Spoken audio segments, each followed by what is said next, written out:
tariki 30 juma ya mwisho ya mweri wa gatatu mwaka wa 2024 ni mwaka kwa tewe kiumia gya kuni kirari kiega atugaga ni week Mgira weekend ani mwaka kwa tewe ukirifojo uko fiti uko biwe mimi nimefanya nimekuja nikaveni katika mathako za sports girl mdogo wa boy wajo karibuni sana kwa Mvingi TV tuko tukiringa shije mathako ino ari abitoleta shije mathako kwa kujiratiriri ani mariko maraiko makimira kore thine ya mathako adoma ibasha ni ponete bisasi ya nyingi na isho tuko kimwe ya kore kene kiriram tena tamala ko makirama kihani kore mana wana ibasha kwa nake batika iria mama abitoleta shije WRC World Championships kore mana wana ibasha agoko ari kaunti-ini ya Nakuru kuresha ndikore kimirongo erina inyanya ne kuwate omothe amede brain na muthenya wa rucio ni gobeteka ici yakorwo aikeine kirigana kuria andu mate na mbere gutumira mawoni ngorani megie beteka ici hihi we ukiri Naivasha kana ukiri mwena uriko ni mariko maikarete makiyumiria thini ya mathako maundu ni maingi tukuhaririirie timu ya Harambee Stars maikorwo magicokereria goko bũrũri-inĩ thutha wa gũkorwo makĩhotana gikombe kĩa mbĩtĩka cia mabũrũri manaire gĩtagwo Championships iliyo kuripia rekodi ya Fred wa Malawi na Michael Makini kia gikombe kia betika ishi mauna mamwe wa malete kuhaririria kwa mwana wa Ngeretha amuthenya wa omothe betika cia EP igicokereria athutha wa kahinda ga kũmuka nigetha athaki makorwo magĩthoma kana makorwo magĩtungata mabũrũri mao maũndũ nĩ maingĩ kwa betika mbĩga karibuni sana kutoka tukiaramiria kũrĩa mwena wa Facebook ya Mvingi TV na mwena wa YouTube na kwa tukiaramiria kũrĩa Mvingi TV na karibuni sana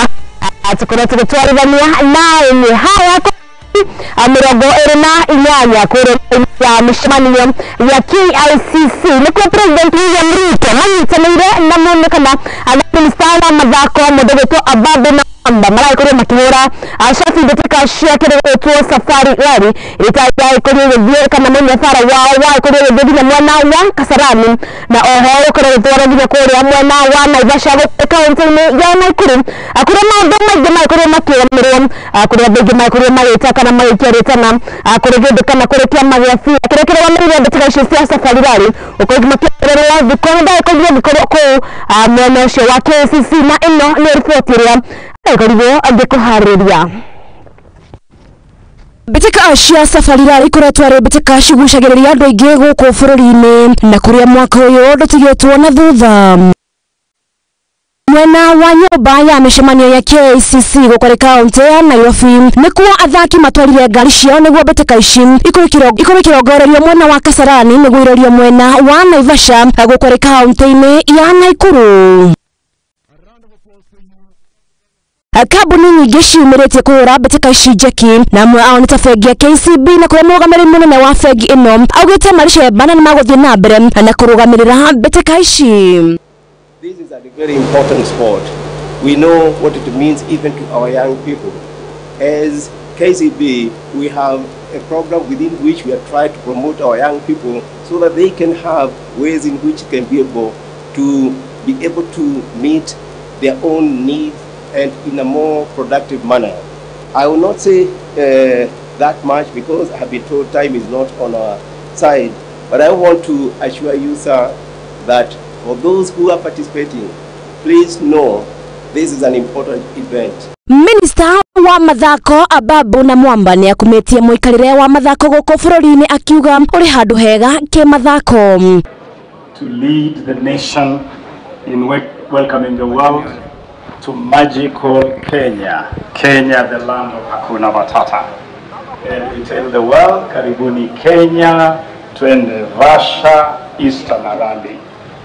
Your Excellency, we are delighted to have and to continue the partnership we have with the FIA and the WRC. We are absolutely happy, glad to have Kenya as one of only 13 rounds of the World Rally Championship Series, and indeed the only one on the African continent. President William Ruto no rego kinyetia andu-ini hake ne ugite ati mithako ni rehete urumwe na ni guthie na mbere kumunyitirira guku akiuria athaki a Safari Rally kuongererwo thiko makiria ma kuma thiko 3 nginya thiko 5 na ritana riu riakorwo rigeikio kuri minister wa mathako Ababu na Mwamba. That opportunity, and I am looking forward to a wonderful Easter beginning tomorrow. And as we flag up these men and women, they told me, the Safari Rally drivers told me, they want this rally to return to the 5 days that was before. Now we are doing 3 days, wanted 5 days.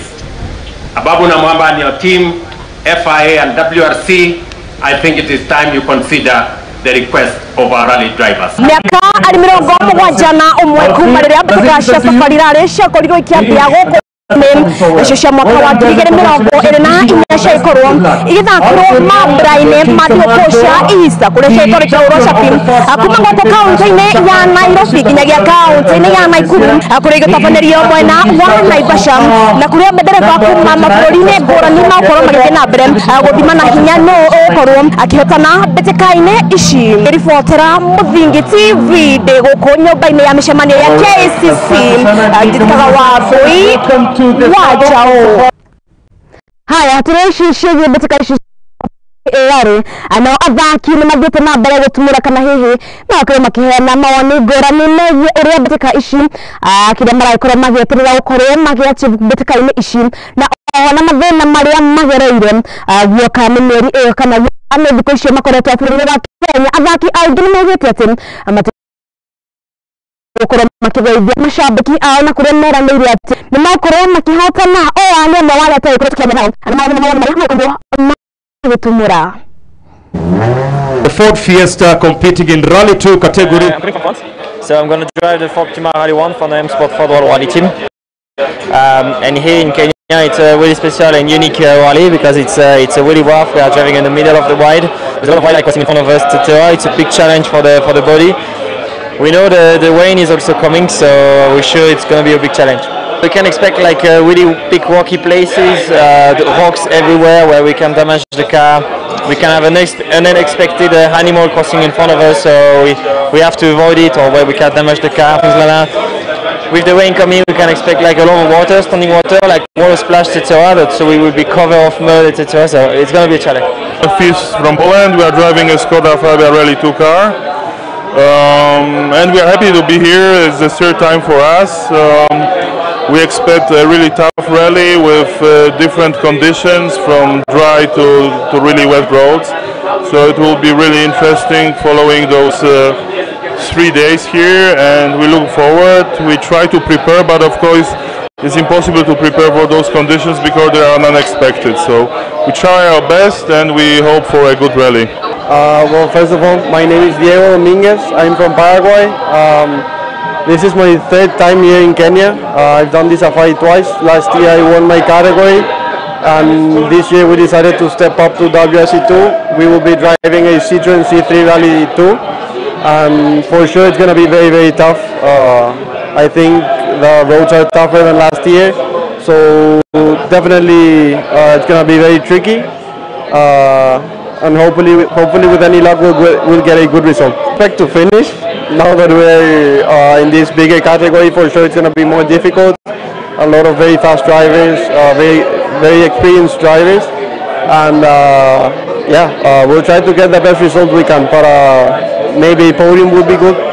Yeah, of course I try to be on the podium again, but going to be big challenge for everybody, and it cannot be like optimistic. I mean, will be big challenge anyway, so I need to be patient, and through the all stages they will be good.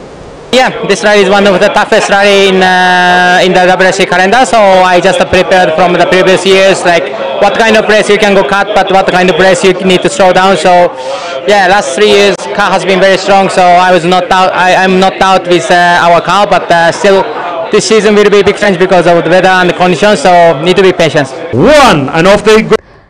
Tumetigana na isheshiye mawoni ma athaki na mashabiki ni matumurete mawoni ngorani megie biteka ici na kiuria marakoragwo makireme hihi kuri na bata wa gukorwo magithie kuria mwena wa Naivasha kana abashabiki aingĩ makorwo makiuga no nginya mathie magacambikire matereba maria mendete ahonge makauga ati ni guteanga mahinda na oni maragwo kana oni maragikorirwo makiuga. Mehariria ma mathako ma Safari Rally ni marathie na mbere guku Akenya magitanya guthie gukenerera mathako mau. Umuthi uri muthenya wa keri kuma mathako macio manjie, muingi ni utariirie mawoni mao. Sababu yenye twendi sahi nitaje WRC ni juu sahi iko hype. Unaona venye iko hype, unaona Kenya ni kaa haijiku ku advertise vitu zake. Sasa hadi ukiangalia kwa social media sio tu wengi wamepost hiyo kitu iko hype. Aingĩ ao ni matariirie na kuga matikohota gukenerera mathako mau ni undu ni maragerera ihinda iritu. Undu uyu kumatuma mathie na mbere na mawira mao ma o muthenya. Sijaweza kuenda hiyo Naivasha juu hakuna do. Ningekuwa na do hata ningekuwa nishafika huko, lakini sasa juu hakuna ganji inabidi tu tumekaa tu Nairobi tu enjoy breeze ya Nairobi bila mambo. Event tunaendelea Safari Rally ningependa sana kuhudhuria, but due to economical issues so I won't be able kuihudhuria. Oho kwina aria maugite no nginya mekinyie niguo makenerere mathako macio hamwe na arata ao. Mathako mau makurika tariki 31 mweri uyu. Well, it's a Easter weekend. We expect a lot of fun. You know, Jesus Christ was crucified, Jesus died, Jesus will resurrect on Monday. So we also have to, as Christians, we also have to enjoy in between. Nenda juu ya madem, nione mama nyanga. Nijibambe tu. Ngiribotera Muthingi TV, Geto wa Geshi wa Wachira. Haya, dikiwe wani waku wegi beteka ishi cia Safari Rally ni uriko kana hihi ani wakorwo kinya kuona ati beteka ishi gakorwo kiinekirira wa rucio kuria mwena wa Naikuru kana kuria mwena ari kaunti-ini ya Naikuru.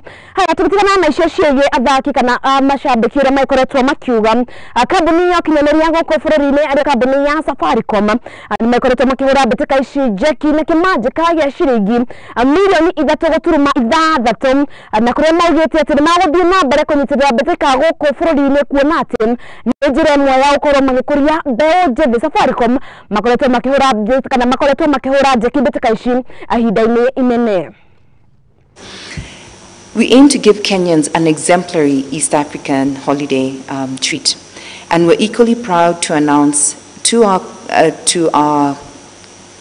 partners that we will continue to support this event going forward. We're coming on board as the official technology partner, committing 36 million shillings, both in cash and in kind, to provide seamless and speedy 4G network connectivity through the provision of 5 cell on wheels, which we popularly call a cow, not in the literal term, on the ground to support seamless connectivity during the 4-day rally event. As part of this sponsorship, we will provide 5 million in cash, which will go to supporting our Kenyan driver, Hamza Anwar, who will be competing in the WRC Category 3, driving a Rally 3 Ford Fiesta. We hope to see him keep shining in this year's leg of the Safari Rally. Anwar is one of the brightest and talented prospects of the future. He has actively competed in numerous rally events, both local and international, including Kenyan Autocross, WRC Safari Rally, and World Rally Championships in Sweden, Croatia, Estonia, and Greece. There has been a lot of, shall I call them, some stories about rally. So let me make things clear about the rally. When I was given this job, I wondered about the time. But then what I did was to cut the elephant into pieces and to ask myself, what does a rally actually constitute?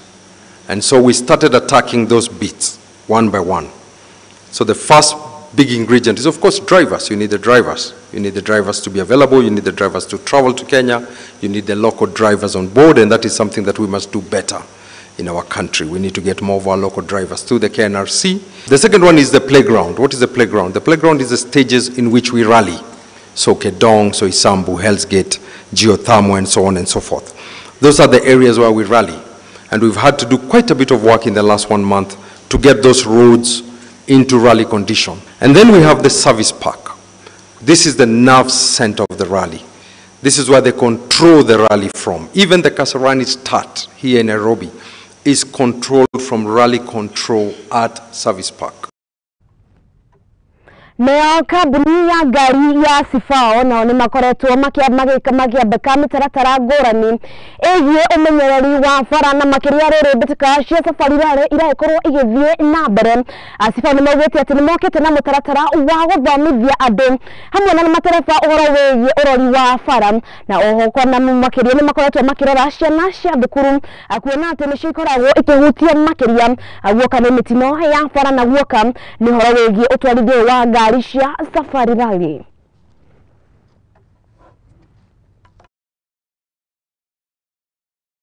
Rallying is also something where you think about the safety, and rallying is done in the safety on the roads which are closed, so the roads are never open, and there are people we want to see them to come to see the roads and the cars and to be spectating, but in a safe way, in the safe places. And that's how we want to create an environment for everybody to enjoy and cheer for the rally.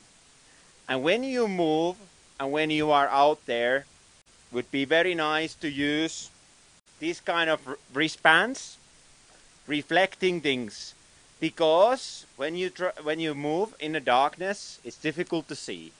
Even in my home country, in Finland, which is very, very far in the north, and it's snow, and it's dark, and it's cold, and we use these that we can recognize when the pedestrians are walking, when they are on the side of the road or crossing the road.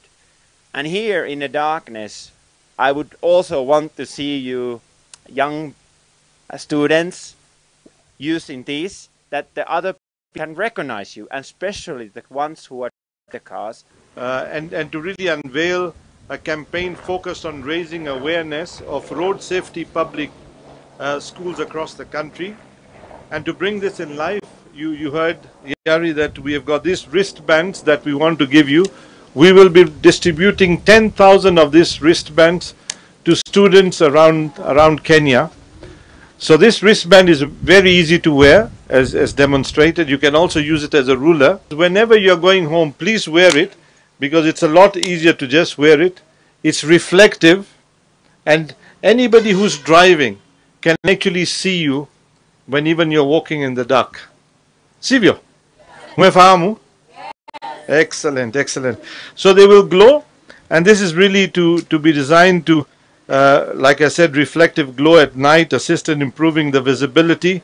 And together with NTSA, one director, we shall design really the road safety training material that the children and teachers can use as a catalyst of inclusion of topic into, I think, our school curriculum going forward. I think this is something that we really want to do.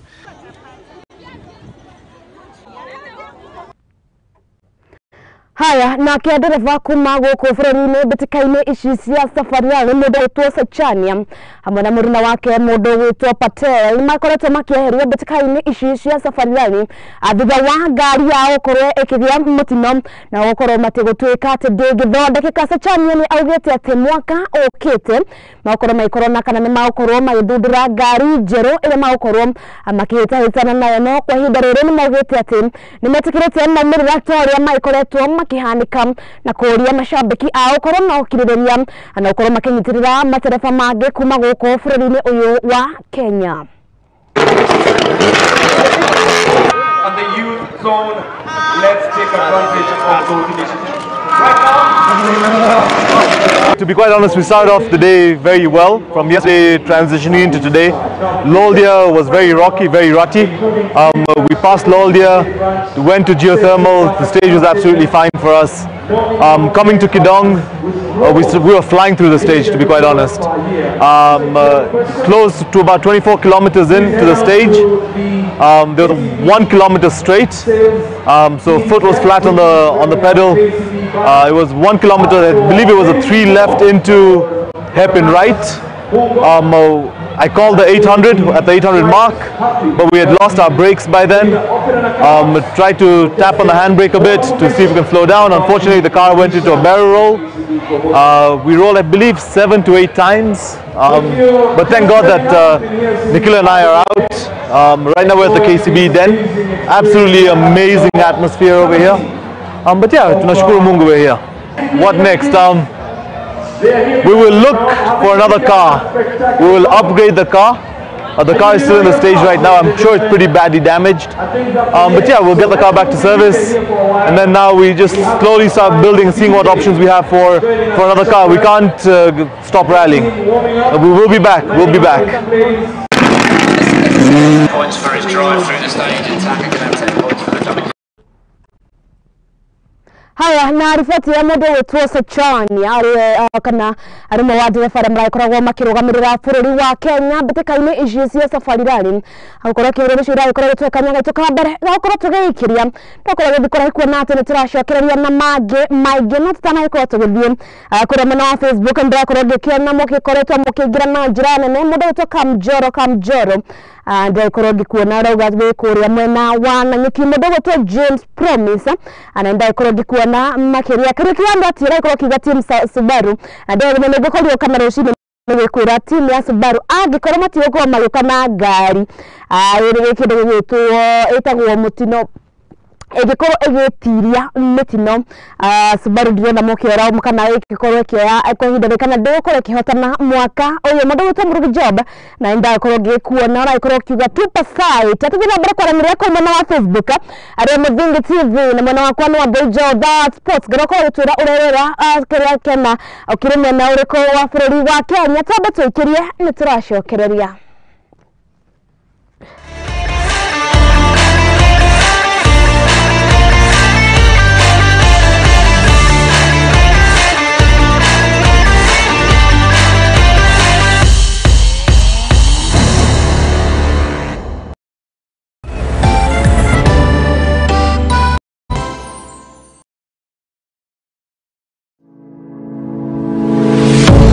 University of Nairobi is a distinguished institution of higher learning dedicated to nurturing your intellectual curiosity and pushing the boundaries of knowledge. From state-of-the-art laboratories to modern libraries equipped with the latest resources, we provide you with the tools you need to succeed. Choose from a wide range of programs designed to prepare you for challenges of tomorrow's world. Whether in STEM, humanities, business, or the arts, our strong industry connections and career sub-support will help you translate your education into meaningful career opportunities upon graduation. Join a vibrant community of scholars from around the world, fostering cultural exchange, collaboration, and lifelong friendships. Book your space now for September intakes. Log in to https://www.uonbi.ac.ke for a wide range of courses to choose from. You can also contact +254 020 491 0000 or email us at pr@ounbi.ac.ke.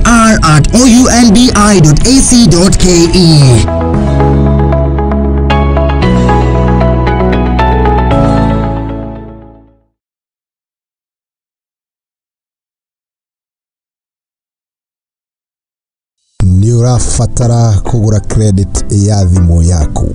Leu ni undu muhuthu. No guthi haria ha M-Pesa. Wikire pay bill number nio 33 account. Wikire namba ya thimu yaku. Ucoke wikire mbeca iria urenda kugura credit.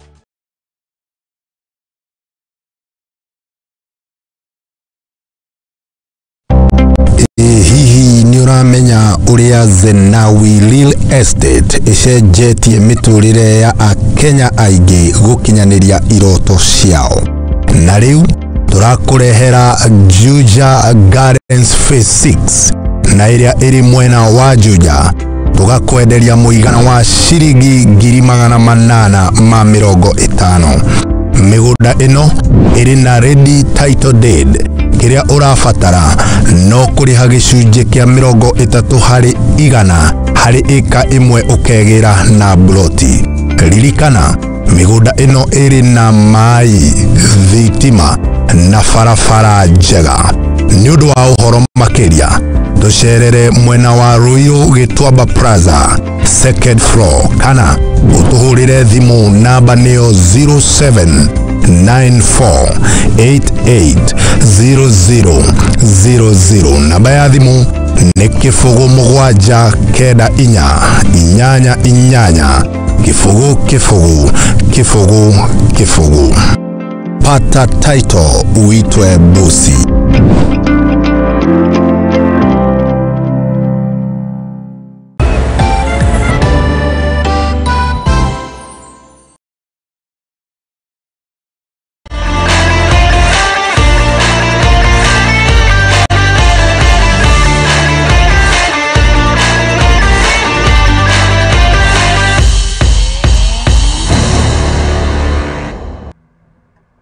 Na nitwacokereria ngatho cia mwanya ni guthii na mbere na guikarania na ithuĩ gũkũ ari kwa Muthingi TV na kuria mundu witwa Maina wa Mucwara ikorwo akinjira akiri kuria mwena wa Kajiado kuna kuria mbitika iria ikorwo igithakwa ni mbitika cia handball kuria ikiri kuria kaunti-ini ya Kajiado na kuria team iria ikorwo ikihutia mbitika icio cia handball hamwe na mbitika cia mubira wa kagi ni team ta ambika na team ta kuma university ya kindu gitwa Multimedia University na kuria kana mbitika nyingi iria ikorwo igithakwo munene wa arume na mwena-ini wa Nyarari na kuria mbitika icio cia Ololo Foundation Handball Tournament iria igitanyitwo guthikirira muthenya wa umuthi iria ikorwo igithakirwo kuria mwena wa Twala Olosirikon High School ni mbitika ici iria ikorwo igithakirwo team iria ikorwo igithaka team ta New Hope na Olosirikon na Gashi High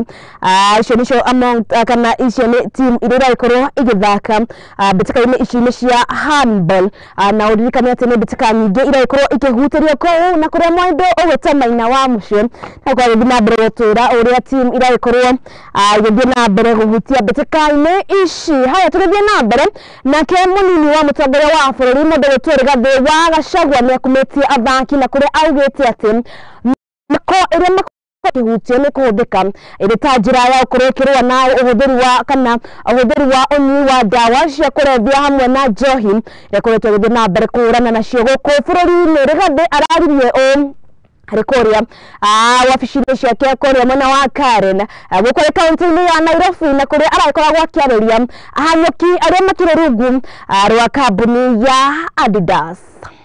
Sports is very important and I want to thank you and encourage you to continue. Hii maneno ya mchezo ndio imetutolea pombe kwa watu na madawa ya kulevya na mambo ya depression, the way you have said. You know I'm leading the fight against alcoholism and drug abuse in the country. And I am not going back because we are almost losing an entire generation.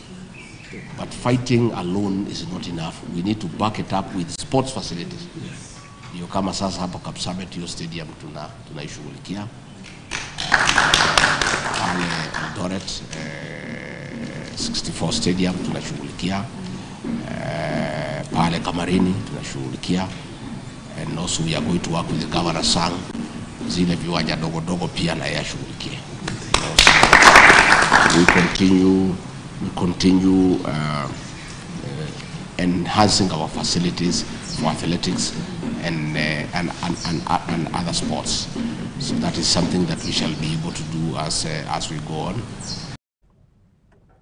Haya tugitigana na icio tugiginya kuria mwena wa Gicũa-inĩ kuria mbitika iria itanyĩtwo gũkorwo igĩthakwo nĩ mbitika cia beach games na kuria mbitika 14 citanyĩtwo gũkorwo igĩthakĩrwo kũu mwena wa Gicũa-inĩ. Mbitika ici nĩ citanyĩte gũkorwo ikĩrehe makĩria ma athaki ngiri ĩmwe kuma bũrũri-inĩ handũ wa rũma na kuria aharĩrĩria a mbitika ici nĩ morĩtie athaki gũkorwo makĩyumĩria na njĩra nene hamwe na macambĩki gũkorwo magĩcambĩkĩra athaki ao na kuria maugĩte atĩ mbitika ici ikihũthĩrwo ta meharĩrĩria ma mbere ya mbitika cia Paris ritanyĩtwo gũkorwo igĩthakwo mweri ũkĩte mwaka-inĩ ũyũ.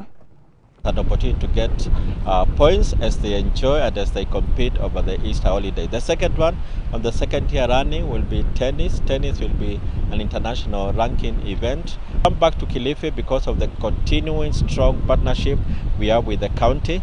We are interested in going to as many counties as possible within the coast region, and all we look for is partnership to be able to get the support, to be able to get the partnership which enables us to deliver a good event. We trust and believe this event will be enjoyable, it will be good, and we'll be looking forward to very, very competitive events, even as some of the athletes prepare to go, especially beach volleyball, to go for the preparation of Paris 2024 Olympic qualification events. We have 2 out of the 12 disciplines which will have their international ranking.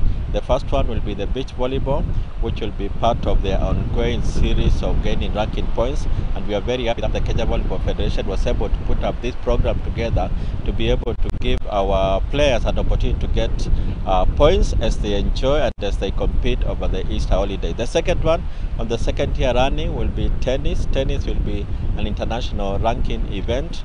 There will be a series of 2 different events within the Easter period, and each of them will give all the players who will be able to participate opportunity to be able to get ranking points.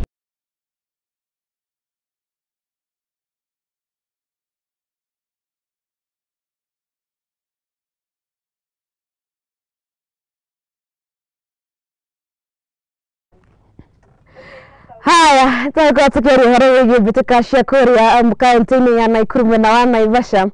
Mundu wa Facebook arakorwo akinjira ati aria thingu na horeri memwe na wa Thika acio angi me Naivasha ndikihe akienda kuga ati na mbere na timu ihambataga bitika cia Talanta Hera aria makirithi wa miaka 19 mwena-ini wa Nyerari na mwena wa arume ni maraikora magithii na mbere kwiharĩrĩria nigetha gukorwo makihambata na bitika-ini ya final kuria bũrũri-inĩ wa Spain mwena wa Barcelona. Timu ino ya Talanta Hera makoretwo makihũthĩra bitika ici arĩ meharĩrĩria makorwo magicagũrwo timu-inĩ ya bũrũri ũyũ wa Kenya. Kiangalia timu za huku competition iko sawa, timu za huku wako tough, so Kenya sisi tuko tunafanya ni tuna keep ball, tuko na purpose ya keep ball. So Kenya tulikuwa tunawaweza nayo ni speed, kwa sababu sisi tulikuwa tunatumia strong point yetu ilikuwa ni speed. Once tuna win ball, coach wetu Coach Okumbi alikuwa anatuambia ni direct football. Yeah, so tulikuwa na time ya kucheza back pass. The journey from Kenya to Spain was great and we really enjoyed. The tournament is great. We are working hard to get the cup and we assure all Kenyans that we are coming back with the cup. The tournament is important because it gives us exposure and experience and we are really learning a lot. Talanta Hera program is great. We thank the CS Ababu Namwamba because he's giving us exposure to different kinds of teams outside here. Haya, na kio kiama kirugamagirira bitika cia guku bũrũri-inĩ cia kagi arikio kiama kia Football Kenya Federation nakio nikirutire gukorwo githomithia athaki thutha gukorwo makihera uhoro wigie guthaka guoka nĩ ũndũ wa mĩaka kana nĩ ũndũ wa kũgĩa nguraro na matigĩkorwo magĩthaka rĩngĩ. Kiama gĩkĩ nĩ gĩkoretwo gĩkiuga atĩ nĩ makorwo magĩtigĩrĩra atĩ athaki aya nĩ makorwo na mũtũrĩre thutha-inĩ wa guthaka na kũrĩa mokĩte na mathomo marĩa mateithagĩrĩria nĩgetha matuĩke nyafara na amwe ao makorwo magĩtigĩrĩra atĩ nĩ makorwo kana nĩ makorwo magĩthomithia mbeũ njĩthĩ arĩa marakorwo magĩthaka kwa ihinda rĩrĩ.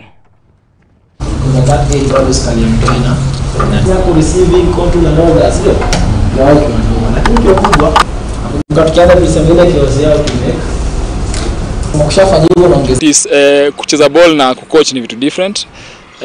Saa zingine unapatia coach hard time na kumbe a lot of different things because understanding of the game tena ukiwa in the coaching department is different sana na ukiwa on the ground. So ni vitu nimeweza kulana, ni siku mbili nimepata vitu kadhaa, but I think with the next 10 days I'll get a lot and nimejua difference sasa ni kubwa sana. Hizi classes zinahitaji former players, current players and watu wameko kwa grao because ukimix experience ya when you used to play and this basic knowledge of coaching ni better because tutapata makoach wengi wala wanaenda coach knowledge ya ball. Yeah, there's that narrative that if you've played for long that you can definitely be a coach, and sincerely I can tell them that is very wrong, especially after being in this class. I thought I knew, only to realize that I don't know. So there is so much to learn, and hapo kwa transitioning it is advisable that once you're done playing and umeretire, ni poa ukuje tu class so that you learn. Personally, nime learn that whatever I knew is not really what is happening, because I've realized playing is very different from coaching. You realize that it is not only Premier League, National or Division 1 and 2 that wanna need my coaches. There are so many areas that wanna need coaches, especially wale wakona wamelan, wale wakona education. So as a founder of an academy, nezambia other coaches wale wana coach academies wakuje walan, other former footballers wakuje walan, wachukue ecos so that they get to learn. Opportunities ni mob. Watoto wale wanataka kucheza ball ndio wengi, na foundation ya ball kila mahali susema ni youth. Na hata kitu tunafanya saizi, for us to grow as a footballing nation, lazima turuduko chini tukocha watoto wadogo, because unapata kule nje wanakuwa handled na watu wajapitia kwa wajafanya courses kama hizi.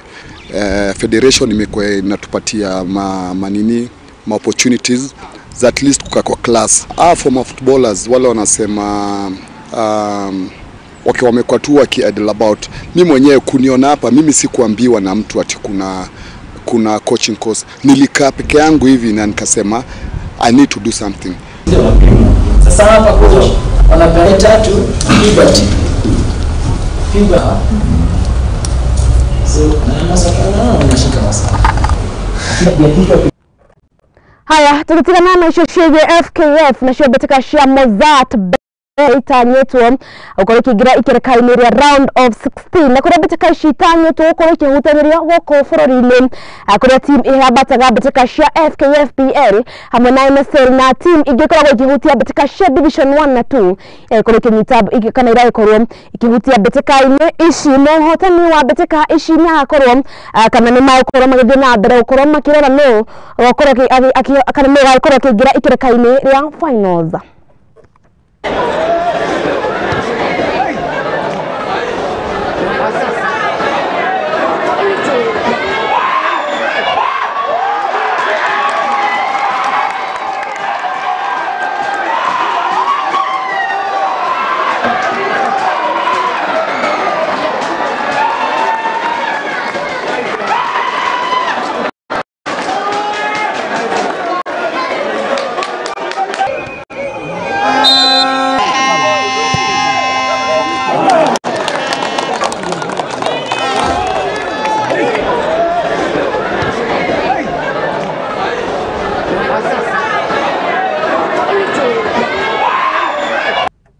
Atureshishie Metameta Cia Mathako beta kirafu gya KCB ariko kirafu kya fengine ya KCB ni matangito ukoro makihutania na kirafu kya Bidco United na kuria Metameta ukoro githakiro kiharo-ini kya Police Costa di Ama ari Metameta ici cia Mathako.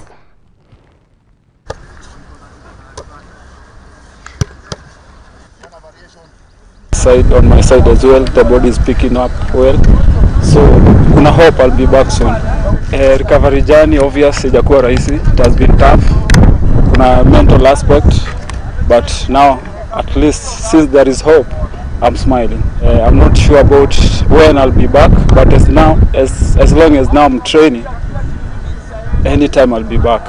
First of all, I'm thanking their support. Wamekuwa kini support fully, and I'm here. I feel motivated. They have welcomed me well. So as well, now piga pia support tuone good results pia kutoka kwao. Preparation have been well for the whole week. The boys are geared up, and we are positively going to have a good result. Having that has been out for about 2 years. So as the captain also brings in his experience in the team, and we are good that he's back. It has been good since we last won the last game. Our main undoing we were not scoring goals, but we scored 3 goals. So hopefully in the competition we're going to score goals.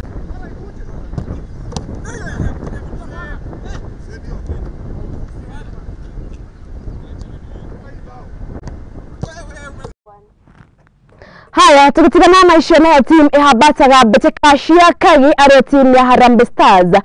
Ni marakorwo magicokereria goko bururi-ini thutha ukorwo na Metameta thaka kuria bururi-ini wa Malawi na ukorwo makihotana gikombe kia Four Nations Tournament no aruna ao aria makire thi wa miaka 10 kana miaka 20 ari Rising Stars makuriwa magika namba 2 athokoro makiremwo gwetiria maorero Harambee Stars arugurwa nyifara wao amundu gito Engine Firat ni maugite ati ni makoro magithie na mbere kwandikithia maumirira mega na kuria mereire mashabiki a bũrũri wa Kenya ati ona mbitika iria ciukite cia AFCON ni makoro magithie na mbere kwandikithia maumirira mega. I want to congratulate the boys, Michael and his team. We know that the last trophy we won was in 2017 Sekafa. This was a 4 Nations tournament, not easy. And the team has gone and got a win, so I want to congratulate them. I want to also congratulate the coach for setting up this and working so hard over these years to do this. And I want to say just a few things. One is that we are very elated, but this is just the beginning. So while we are happy, we are not celebrating yet because there's much more to come and the plan is there to do. I just ask for more support and thank everyone that's been involved in doing this. It's not easy. We have gone through a painful stretch before and today we have won. We have a trophy in front of you and I want to thank everybody for the job they have done and for leadership they provided to have the team and do that. So for me to thank everyone and every Kenyan that supported us on the way. Now we go to June and we get ready for match day 4 Burundi and for Ivory Coast as well.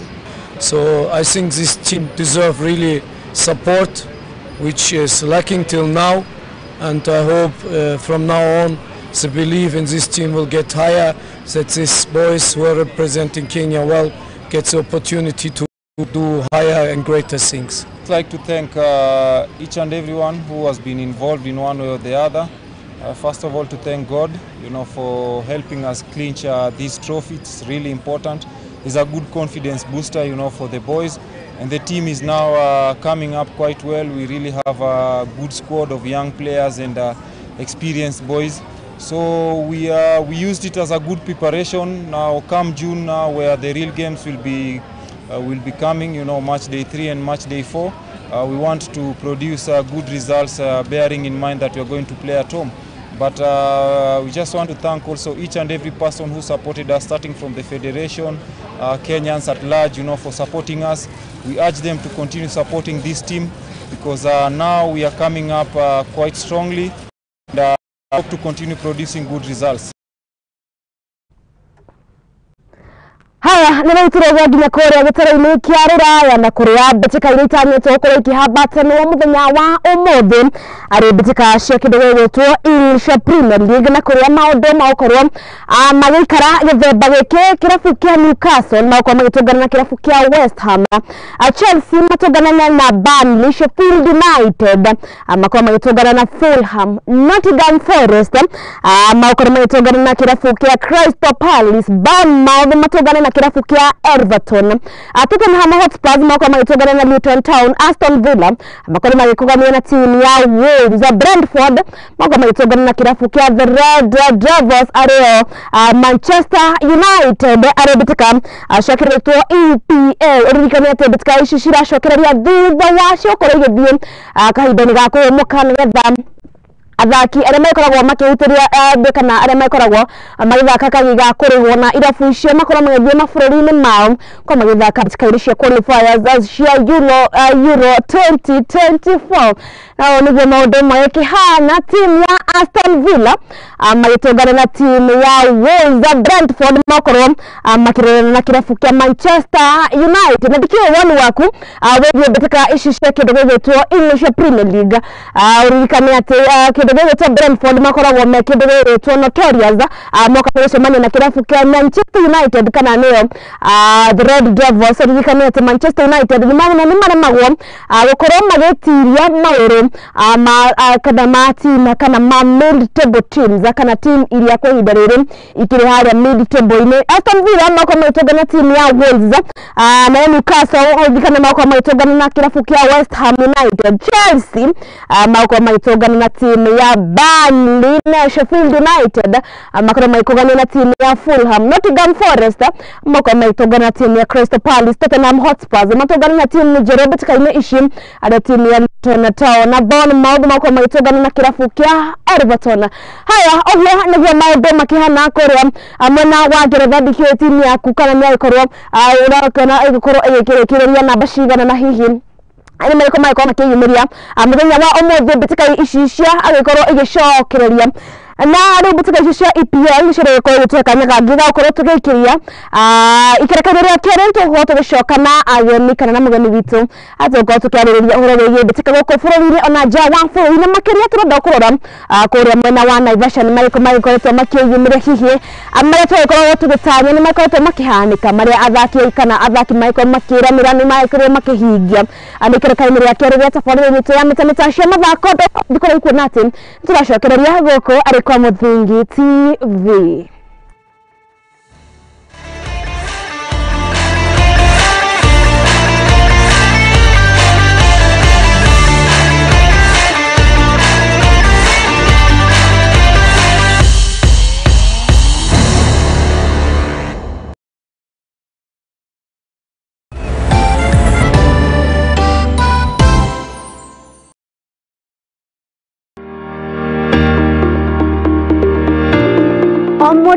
Omodo ni akoragwo na meriria magwetanio na kamucie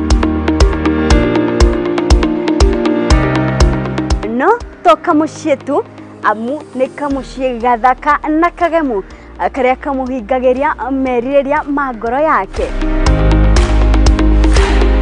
hihi o ni kuga atia ni kuria kia nyumba ino uri kana hihi ni waki wa nyumba ino kana ne indo iria ikoragwo nyumba-ini ino ni ithuĩ tũgũteremaga tũgagĩtirũkithia gathabarĩ gaku kumagia iroto na meriria maku na tũgacitua ũikaro waku nĩ riboti iria tũnyitanagĩra na ataramu a waki tũgathogorana ũrĩa tũgũbacĩrithia thogora wa mbeca ciaku nyitana naniĩ Wairimu wa Kimani gũkũ kwa Muthingi TV thaa 2 cia hwaĩ-inĩ tabarĩra-inĩ itũ ya waki na ũgemu.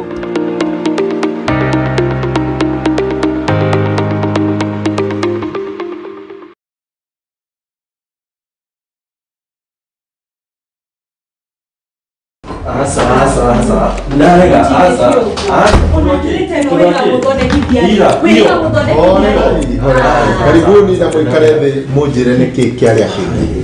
Pastor, mũndũ ta ũyũ okaga ũtukũ biũ na ndarĩ ũguo tene.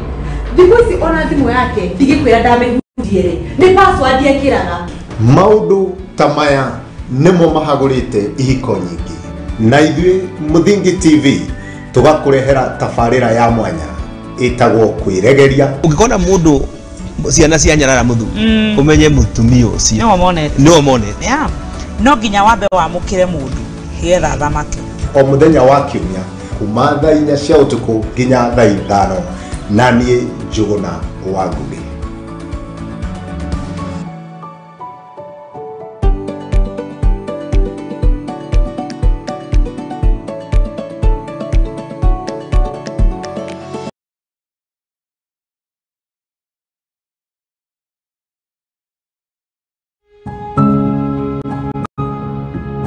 Rĩrĩa tũratũra mũtũrĩre-inĩ ũyũ nĩ tũcemanagia na maũndũ matiganĩte, mamwe magatiga ironda nene ngoro-inĩ citũ na mamwe magatuĩka rũgano rwa gũtũra rũheanagwo.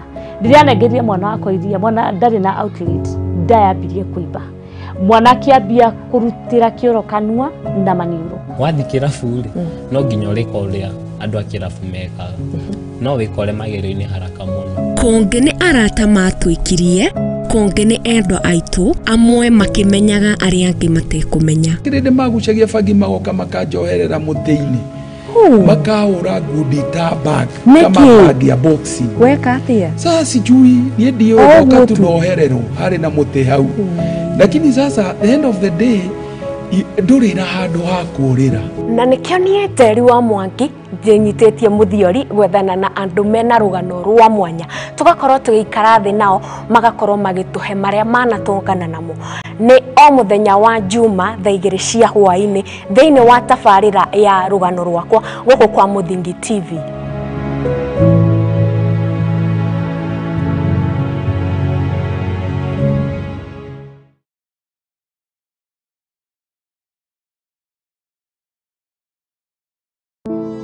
Save a Life nĩ gĩkundi gĩtarĩ gĩa gĩthirikari kĩrĩa gĩkoretwo gĩgĩcenjia maica ma andũ ngũrani Kenya yothe. Nginyagia haha nĩ tũcenjetie maica ma andũ makĩria ma 100,000 through gũtwara arwaru thibitarĩ, gwakĩra arĩa matarĩ na cikaro, kũhe andũ irio, gũteithia ciana iria ciũrĩire mabarabara-inĩ na kũ-empower mbeũ njĩthĩ. Nyitanĩra na ithuĩ o mũthenya nĩgetha tũkorwo tũkĩnyitanĩra hamwe gũteithia na kũgarũrĩra maica ma andũ. Save a Life, transforming lives.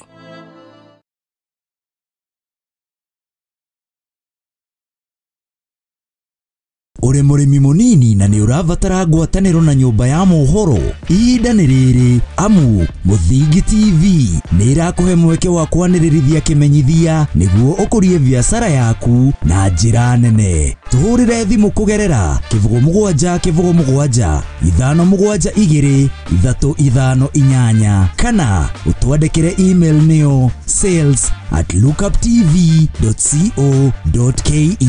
Ũka tũtume ndũgũ na tũtirithanie hamwe, amu ndũgũ nĩ makinya.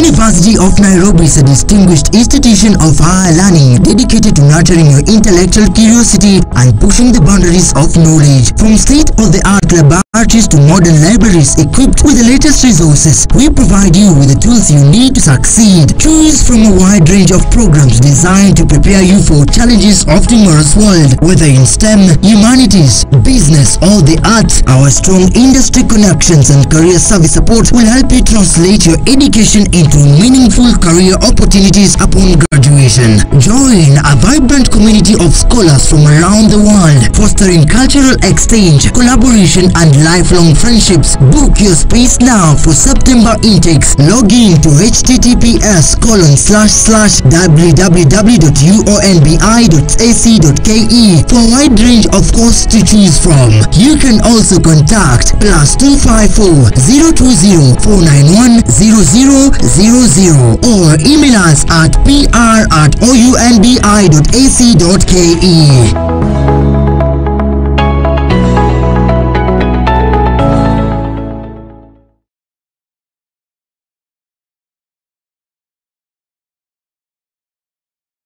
Nĩ ũrabatara kũgũra credit ya thimũ yaku. Rĩu nĩ ũndũ mũhũthũ, no gũthiĩ harĩa ha M-Pesa wĩkĩre paybill number nĩyo 33 account, wĩkĩre namba ya thimũ yaku, ũcoke wĩkĩre mbeca iria ũrenda kũgũra credit.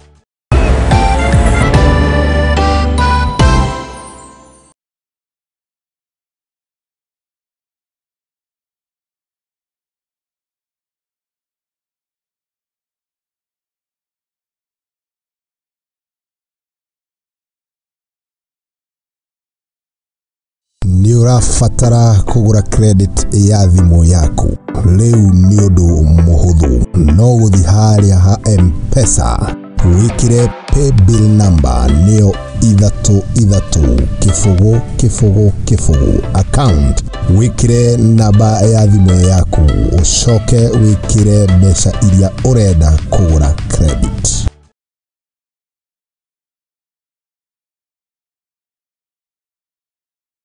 Uri murimi munini na ni urabatara ngwataniro na nyumba ya mohoro ihinda ni riri amu Muthingi TV ni irakuhe mweke wa kwanirithia kimenyithia niguo ukurie biashara yaku na njira nene. Tuhurire thimu kugerera +7 572 kana utwandikire email niyo sales@lookuptv.co.ke ukatutume ndugu na tutirithanie hamwe amu ndugu ni makinya.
Na nitwacokeraria ngatho cia mwanya ni guthie na mbere na guikarania na ithuĩ gũkũ kwa Muthingi TV rikereka ria keri ria Metameta Cia Mathako haria tũkoragwo na ageni atukorwo tukiarĩrĩria ciĩgiĩ mathako, athaki na mĩcene yothe ĩkoretwo ĩkĩhuha gũkũ bũrũri-inĩ ona nja wa bũrũri. Na kũrĩ mũthenya wa ũmũthĩ ndikĩrĩ na mũgeni mũno, nĩ mũndũ tũĩ, nĩ mũndũ tuonete maingĩ gũkũ kwa Muthingi TV, tũkũmwĩta residential guest nĩ gũkorwo atũragũkũ anyway tũtagũte marĩgũ nĩ ũndũ wa mathaa. Drum rounds nĩ ũndũ wa mũgeni witũ akorwo introduce na akorwo akiuga hihi kĩrĩa gĩkoragwo agĩka. Tũtagũte marĩgũ mũgeni wetu, karibu sana. Shukran sana. Si mara ya kwanza nimekuwa hapa, mimi ni mwenyeji kwa mara nyingine tena, nashukuru. Kuna mengi ambayo yamefanyika, gumzo kubwa likiwa ni mashindano ya mbio za magari WRC Safari Rally ambayo yanaendelea na ni jambo kubwa sana, na pia Harambee Stars walituwataji weekend iliyopita, gumzo ambalo bado watu wanazungumzia. Vijana wa Talanta Hela wanafanya vizuri, ndio baadhi ya matukio ambayo yamekuepo, watu wakizungumza sana wiki hii na mengi ambayo yamepita. Mimi ni Felix Solana, mwanahabari wa michezo. Mchezaji wa soka. Hiyo umedanganya. Salama, sijai kuona ukicheza, you are lying. Unachezanga wapi? Wewe unaniona tu tukiwa kazini, lakini sasa huwezi kujua. Unacheza wapi? Mimi nacheza sana by the way. Salama mbona yuko Naivasha lakini by the way? Unajua wakati mwingine pia tukienda wote basi kuna shughuli zitasimama, kwa hiyo sisi ndio tunashikilia vitu vingine, wengine wakiondoka. Umeangalia kuhusu even kana safari ya watch venye imekuwa ikiendelea. What's it take about venye tulianza tukafungwa pale KCC tukaelekea Kasarani mpaka saa hizi umeona mtu kama Sachani ametolewa kwenye msuru wa hiyo magari. Maoni yako ni gani? Kwanza kabisa nafikiri ni tunu kubwa kwa Kenya, kwa maana zawadi kubwa sana kwa Kenya kuweza kuandaa mashindano haya, maanake imekuwa mwaka wa 3 sasa, kuanzia mwaka wa 2021. Yalikuwepo hapo awali mwaka wa 2002, wengi wetu walikuwa wachanga wakati huo, lakini sasa hivi kumekuwa na mabadiliko mengi kuanzia ya rejea. Lakini kikubwa ambacho watu wanazungumzia ni kuweza mbio hizo kuweza kuingia katika mahali ambapo wanafaa. Wakati wa Pasaka ndo watu walikuwa wamezoea sana mashindano haya mbio za magari. Kwa hiyo ni jambo kubwa sana, manake wanafunzi wapo manyumbani. Watu wengi wapo hawayuko kwenye ofisi, kwa hivyo inamaanisha kwamba watu ni wengi sana ambao wanafuatilia mashindano haya. Alafu sasa ukiangalia ni enzi ya teknolojia imekuwa kwa kasi kubwa sana. Unapoangalia kila mtu sasa hivi, labda mwenye yuko Naivasha anaweza angalau kuweka zile updates za WRC kwenye mitandao ya kijamii. yalianza vizuri sana siku ya Alhamis pale kwenye KICC. Tukaona rais pale akiweza kuzindua mashindano haya, na wengi wamezungumzia sana kuwepo kwa uzinduzi wa ile motorsport, Talanta Hela motorsport kule Kasarani, ukisema kwamba labda ni msingi mkubwa sana ambao unaweza kuhakikisha kwamba miaka ijayo tutaweza angalau kuingia kwenye mashindano haya kama tunawania mataji, si kushiriki tu. Na nafikiri ni hatua kubwa sana ambapo serikali wanafanya. Unapoangalia waziri ya Babu kupitia wizara ya michezo wamewekeza pakubwa. Kuna kina dada ambao wamefadhiliwa kuweza kushiriki mashindano haya. Upande wa kina dada umekuwa pakubwa sana. Kwa hiyo kuna mengi sana ambayo labda tukizungumza tutaongea mpaka kesho kuhusiana na mashindano ya magari. Ukiongea kuhusu wanadada, mtu kama Maxine Wahome hayuko kwa picha tena baada ya yeye kuwa na kesi ile aliambiwa that she murdered the lover. What's it take about wale wanadada tuko nao saizi? Unapoangalia ndio kuna mwanga, unapoangalia kuna msichana mchanga kabisa anaitwa Tinasha Gatimo mwenye umri nafikiri mwaka 2019 hapo, ambaye anaendesha magari haya, ni dereva. Alianza mwaka uliopita, huu ni mwaka wake wa pili sasa, na ukiangalia ni historia kubwa sana, manake mamake ndio anamsaidia Caroline Gatimo ambaye navigator wake katika mashindano haya. Unapoangalia Pauline Shegu amekuwa mwanahabari na sasa ni dereva wa magari. Kwa hiyo mimi nafikiri ni hatua nzuri sana ambayo tunaelekea na kuhakikisha kwamba tumewekeza pakubwa sana katika mbio za magari kwa kina dada, angalau kuhakikisha kwamba pia wao wataachwa nyuma katika mashindano haya. Ukiangalia kuhusu wale zile magari zinatumika sasa hivi, jana alicrash alafu ikakuwa ametoka, alafu akasema mwaka ujao anakuja ana gari mzuri. What is it about Kenyan cars? Because ukiangalia sasa hivi hatuko hata top 10. What's it take about Kenyan cars? Nafikiri ukiangalia sasa hivi, hata ukiangalia kwenye msururu wa mashindano ya mbio za magari za WRC, wengi wanazungumzia sana ushindani ambao upo baina ya magari ya Toyota na ile Hyundai ambayo yamekuepo, yameimarika msimu huu ukilinganisha labda na mwaka uliopita. Lakini kikubwa sana watu wanasema kwamba magari ya Toyota yamekuepo hapa nchini, yamezoea mabarabara ya humu nchini, kwa hiyo inakuwa rahisi sana hata wengi wanapigia upato dereva wa Toyota kuweza kutua ubingwa wa mashindano haya mwaka huu. Mwaka uliopita vile vile walionyesha ubora wao magari ya Toyota. Kwa hiyo inamaanisha kwamba muundo wa magari ya Toyota yanastahimili ubovu ama ubora wa barabara Kenya. Kwa hiyo mimi nafikiri kwamba inahitaji uwekezaji mkubwa sana kuweza kutengeneza gari ambalo linadumu. Kumbuka kwamba mabarabara haya ambayo yanatumika katika mashindano ya mbio za magari mengi yana vumbi.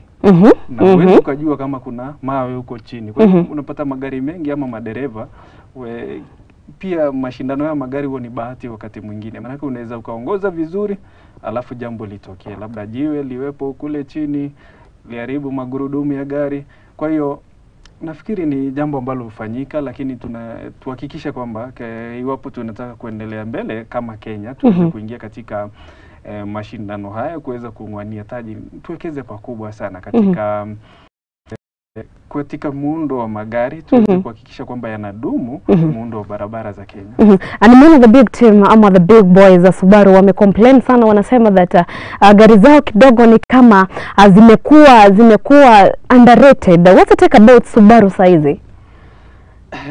Nafikiri mimi, lakini gumzo kubwa sana mimi nafikiri ambalo linazungumzwa sana ni ushindani mkubwa sana ambao nafikiri pia ukiangalia magari za aina ya Hyundai ambayo msimu jana wakufanya vizuri sana. Mwaka huu wakaamua kuimarisha zaidi, na unapoangalia au madereva wa magari hayo wameanza kuonyesha ubora wao. Unapoangalia wameanza kuingia katika na sasa ukiangalia kwenye huu msururu nafikiri magari aina ya Toyota na Hyundai yote zina alama 87. Kwa hiyo inamaanisha mwenye ambaye atashinda katika mashindano haya ya Kenya ambayo wengi wanatabiri kwamba ni, hata ukisikiza au madereva wanasema kwamba kama kuna msururu ambao huwa mgumu sana ni wa Kenya na aina mwenyewe, lakini pakubwa sana, asilimia kubwa wengi wanasema kwamba magari aina ya Toyota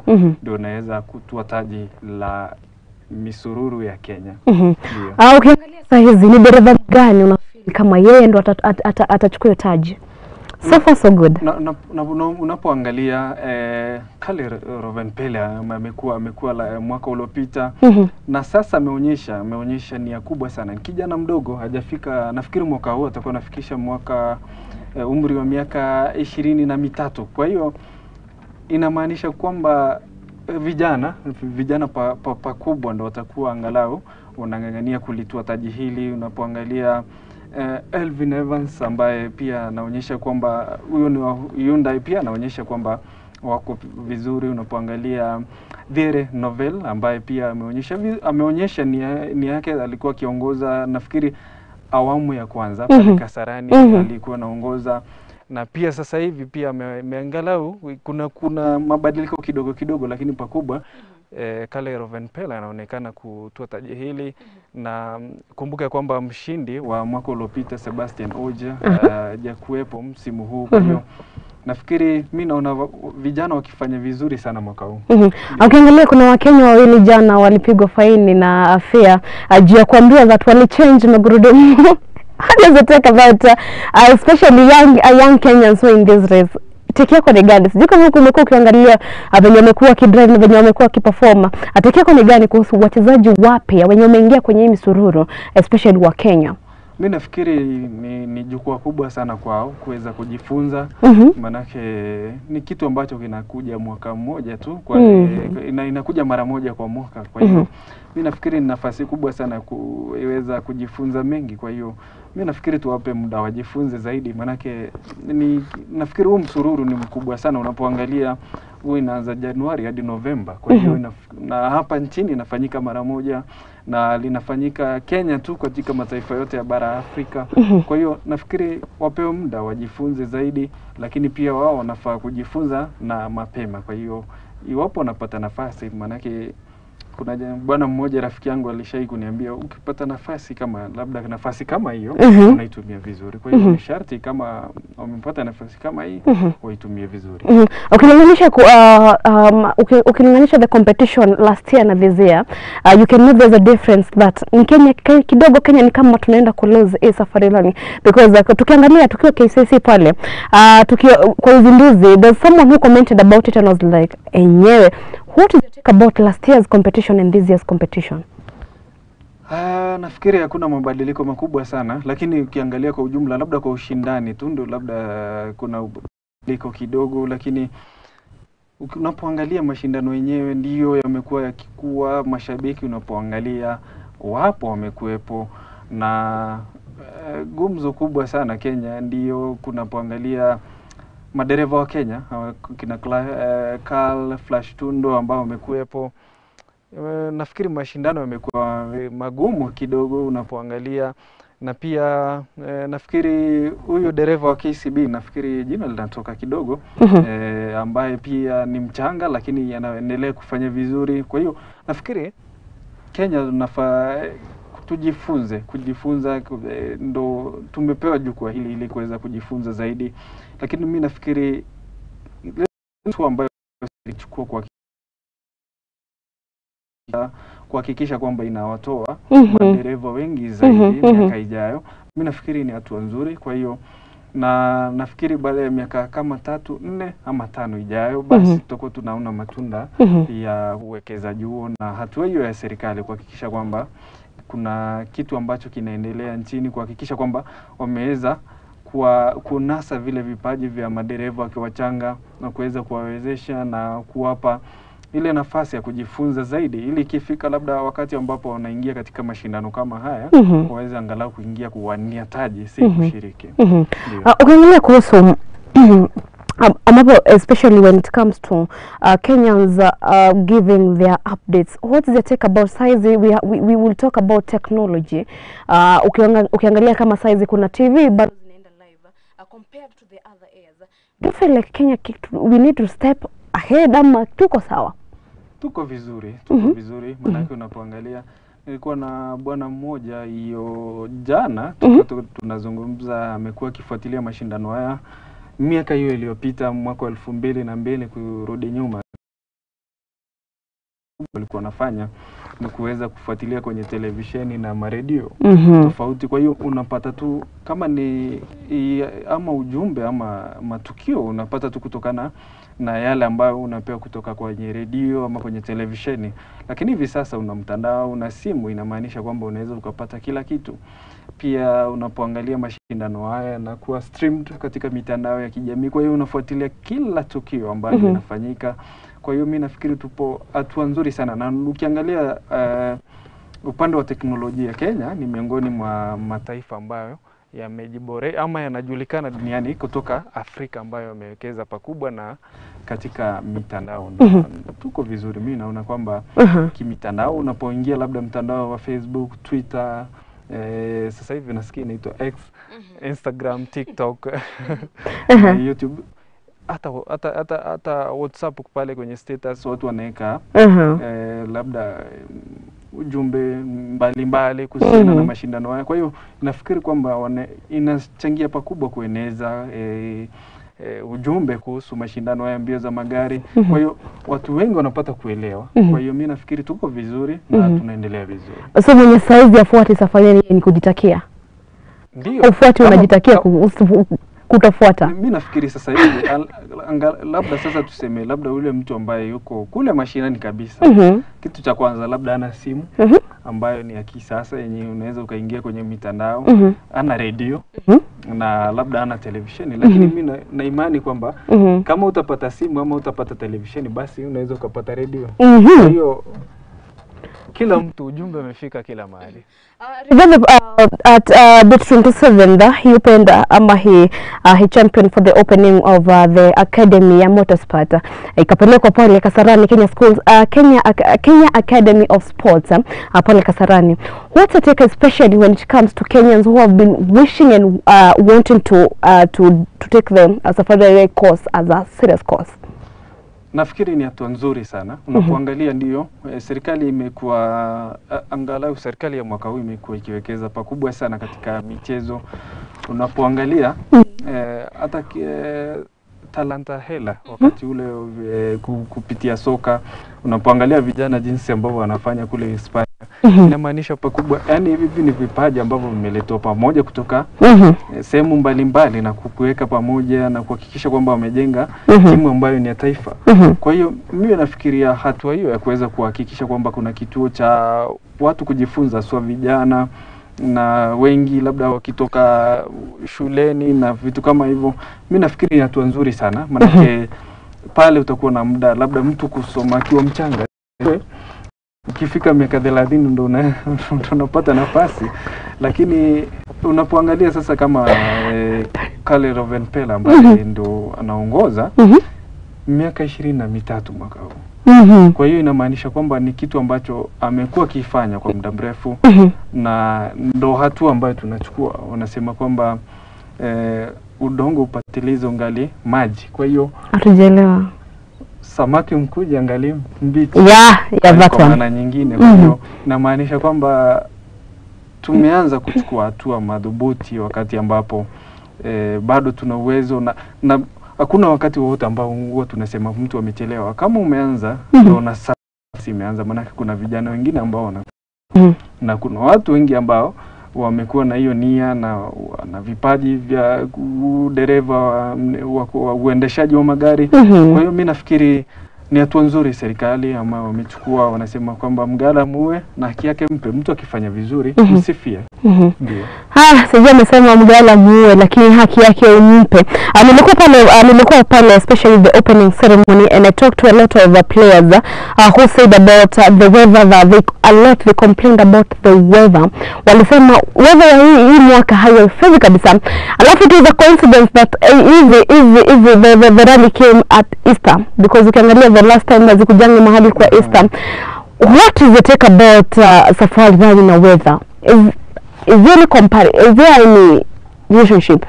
Ndio, unapoangalia ndio wamezungumza wengi sana, hata unaposikia hata leo unaposikiza baadhi ya madereva wanazungumzia sana swala hili la hali ya anga. Unapoangalia labda kukuwa na mvua itachangia labda kwa njia moja ama nyingine, labda kukiwa labda hamna mvua, labda wakati ambapo labda ni mchanga tu hivyo, pia ina mchango wake. Manake unapoangalia labda kuna wakati ambapo kuna nyesha, inamaanisha kwamba njia zinakuwa telezi, si lami pale, na hiyo wakati mwingine unapata kwamba ni rahisi sana dereva atoke kwenye barabara, na pia kurudi tena inaonyesha kwamba inachukua muda mwingi sana kuweza kurejea tena. Na pia wakati labda ambao kuna ni mchanga tu kwenye barabara, inamaanisha kwamba jiwe linaweza kuwa lipo chini ya mchanga, na unajua huyo dereva amekuja kwa kasi mno, na linaweza changia labda gari kuharibika, magurudumu.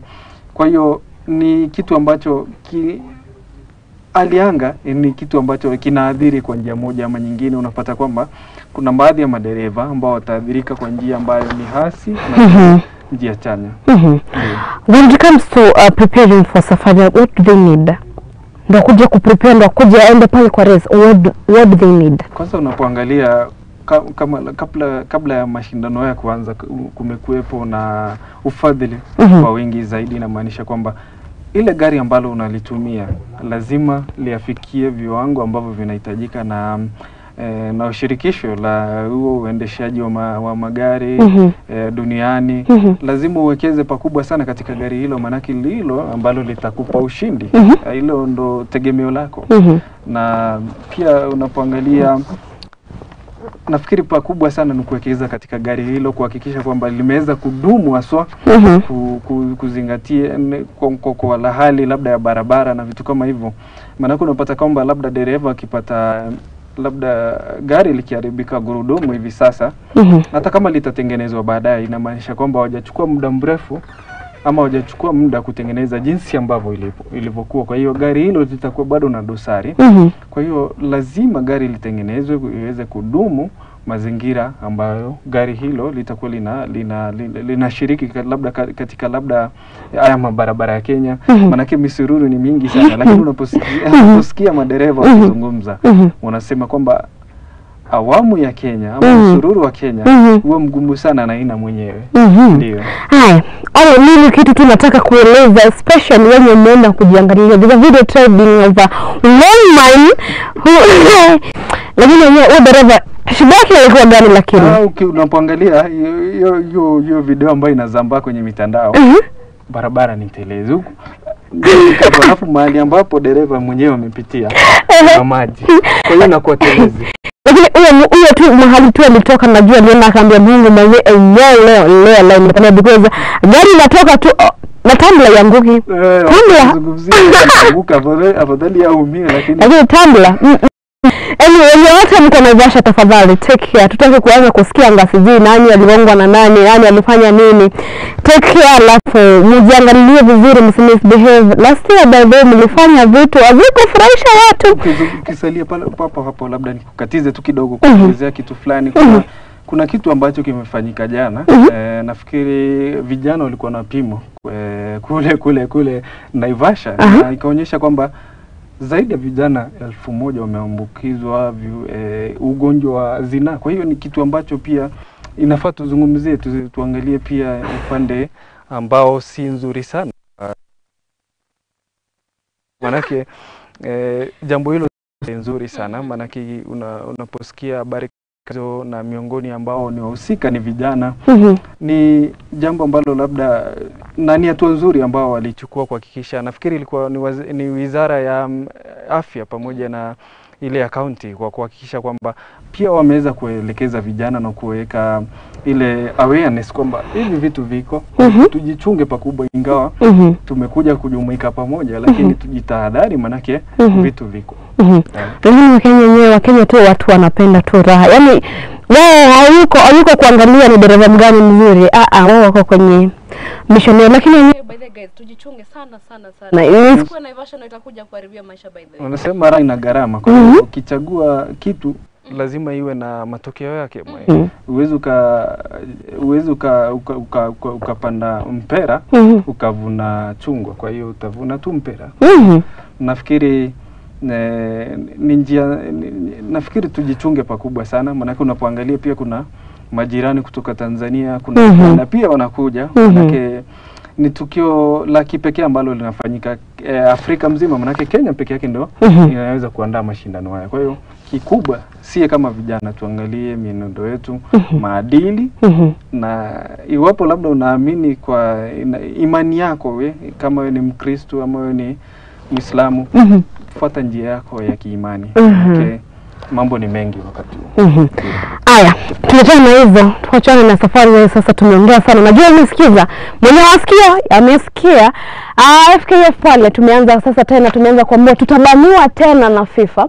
FIFA wamesema jo kesi imepelekwa kotini that sasa tumeanza kuleta siasa kwa FKF. Moyo wako ni gani?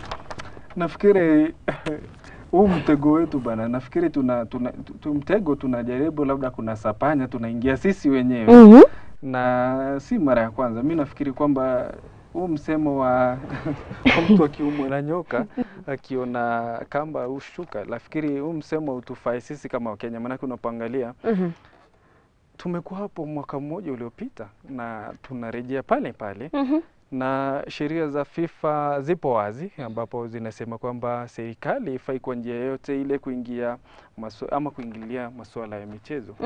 Manake iwapo labda kungekuwa na FIFA, michezo ama mashirikisho ya soka kila taifa yangekuwa na siasa, lakini FIFA ndo inaingilia kati kuhakikisha kwamba soka limeweza kutenganishwa na siasa. Na unapoangalia sasa baadhi ya maamuzi ambayo tunafanya kama Wakenya, nafikiri mwanahabari Milton Nyakundi aliweza kupeleka kesi kotini kule Mombasa, na ikakuwa kwamba ile normalization committee ambayo ilikuwepo iliweza muda wake wa kuhudumu ilikuwa imekwisha kuisha nafikiri mwaka 2022, na tunarejea tena pale pale, manake pale pale kotini. Na FIFA inasema kwamba lazima tufanye ule mkutano wa kila mwaka AGM kuhakikisha kwamba tumeweza kupanga uchaguzi, maana uchaguzi unafaa kufanyika kabla nafikiri ya Oktoba, kabla ya Novemba. Kwa hiyo ni tunafaa kuchukua, na nafikiri waziri Ababu na Mwamba sasa nafikiri busara yake inahitajika pakubwa sana kuzungumza na FIFA na kuweza kuwashirikisha washikadau wa michezo. Lakini mimi wakati mwingine huwa nashangaa kidogo na mahakama zetu, manake unapoangalia hatua kama hiyo ambayo wangeangalia pia wangeangalia sheria za FIFA zinasemaje. Pia nafikiri yule jaji ambaye alipeana hukumu ama alipeana hatua hiyo kusema kwamba ule mkutano wa AGM usifanyike, nafikiri ya kuangalia sana zile sheria za FIFA kuhakikisha kwamba inasema kwamba serikali haifai kuingilia masuala ya soka. Lakini kitu unapata Kenya kuna vitu vingi tumejikanganya pia. Tuna ile sport tribunal pia na ni ya serikali, kwa hiyo inamaanisha pia wao kiingiza mkono ban ni ile ambayo tunaweza tukapata.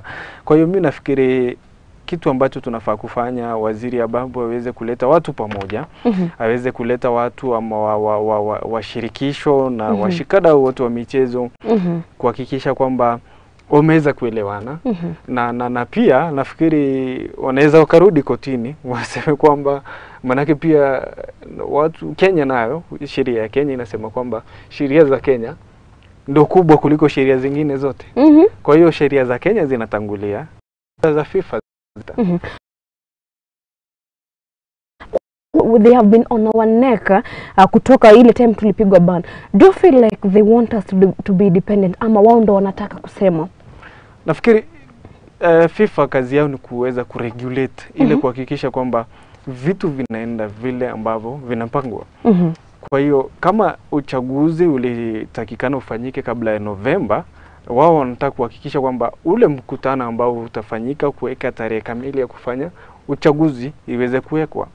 Kwa hiyo mimi nafikiri FIFA ina makosa, manake FIFA ina govern ama inaongoza mashirikisho yote ya dunia. Mbona sisi tu peke yetu ambazo linatukwaza? Inamaanisha sisi ndio tufuati sheria. Kwa hiyo tunafaa kuangalia ni wapi ambapo tunateleza. Na imekuwa nafikiri jambo hili ni la kusikitisha mno sana, manake unapoangalia iwapo tutaweza kupigwa marufuku tena kwa maana ile ban inamaanisha kwamba tena AFCON mwaka 2027 limetutoka.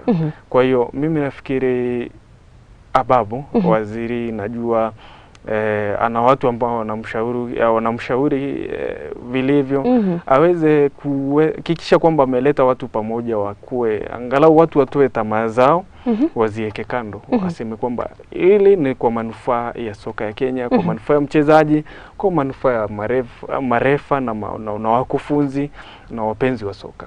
Ndio. Lakini ukiangalia kuhusu FIFA na FKF wenye wamekuwa kipeleka maneno, do you feel like kidogo wana favor mtu anaitwa Nick Mwendwa? Sijui, siseme na siwezi nikaelewa. Maanake pamekuwepo na gumzo kubwa sana, wengi wakisema kwamba labda huenda hataki kuondoka mamlakani, lakini unapoangalia mula wake unafaa kutamatika miaka miula minne. Kwa hiyo inamaanisha miaka 8, na sheria zipo wazi na katiba ya FKF ipo wazi kwamba mtu anaweza tu kuwania miula miwili na yake na imekamilika. Lakini anasema kwamba wakati ule ambapo tulipigwa marufuku hatukuweza ama kuwa uongozini. Kwa hiyo ndio mvutano ambao upo. Lakini unapoangalia kama vile ambavyo FIFA pia wao wanajua kwamba tunafaa kuwa na uchaguzi mwaka huu, ndio maana wanasema kwamba iwapo mtafanya mkutano inamaanisha kwamba mfuati sheria na tutawapiga marufuku, muweze kuhakikisha kwamba mmefuata sheria, muweza kujipanga nyumba yenu mmeipanga vizuri, mmeipaka rangi, mmeiosha vizuri, mmefagia, ndo mrudi tena mseme kwamba sasa tupo tayari, tumesuluhisha migogoro ambayo yamekuepo, ndo sasa waruhusiwe. Kwa hiyo mimi nafikiri kuna watu ambao kwa soka la Kenya wamekuwa na tamaa zao binafsi. Kwa hiyo mimi nafikiri tuweke tu tamaa zetu kando, tuweze angalau kuhakikisha kwamba mchezaji na mkufunzi, manake mchezaji pale hapo ndo anaumia, hapo ndo mahali anapata unga, hapo ndo labda yeye ndo na maisha yake ameegemea pakubwa pale. Unapozungumzia vijana wadogo wale ama timu ya taifa kina Olunga pale, iwapo labda tutapigwa marufuku, naomba sana lisitokee, manake litatuadhiri pakubwa sana. Tuseme hata bana ya miaka 2 ama miaka 3 unapata kwamba mtu bado anazeeka. Anazeeka na tena unaangalia unapata kwamba kuna labda mchezaji ambaye anaibuka naona kwamba akichezea Kenya ina misukosuko mengi na labda ana uraia wa mataifa mawili, anasema kumbe au amejipanga upande wa pili, wacha nivuke huko, manaka huko ndo anaonekana naweza nikashiriki labda mechi mbalimbali. Kwa hiyo mimi nafikiri tujipange na tuzungumze kama watu ambao wanapenda michezo, tuweze kusuluhisha vitu ambavyo vinatukabili sisi. Ndio. Harambee Stars wamerudi Kenya, wamerudi na kikombe after so long. Angalau wamerudi na kikombe after kukua na 4 Nations tournament. Atekea kwa ukumbuke that we are supposed to face Ivory Coast. Ndio. Tunafaa kwa face after kwa qualify. What's it about? Tumeenda tumecheza zile mechi zile 4, tumeshindana. Are we ready for Ivory Coast ama bado tupo safarini? Nafikiri ni hatua nzuri. Nafikiri shirikisho pia wanafanya vizuri kuhakikisha kwamba umeandaa mashindano kama hayo. Unapoangalia mashirikisho 4 yakija pamoja kuweza kuhakikisha kwamba umepanga kitu kama hicho, ni jambo la kupigwa mfano. Na unapoangalia mimi nilikuwa nategemea sana tuweze kucheza na Zambia, manake Zambia walikuwepo katika kombe la mataifa bingwa bara Afrika ambayo yamekwisha mwaka huu. Kwa hiyo mimi nilitaka sana tujipime nao mahali ambapo tupo. Lakini ni sawa, wala tumecheza dhidi Malawi, tukaweza kuwanyoosha vizuri sana 4-0.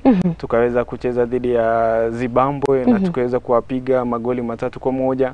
Mimi nafikiri ni hatua nzuri sana, maana unapoangalia zile mechi za kirafiki ambazo tumekuwa tukicheza, kuwapiga wale Qatar kule kwao, kutoka sare na Urusi. Kwa hiyo inamaanisha kwamba angalau tupo mahali na angalau kwa mara ya kwanza mimi naangalia kwamba timu ya taifa inacheza mchezo kwa mwelekeo mzuri sana.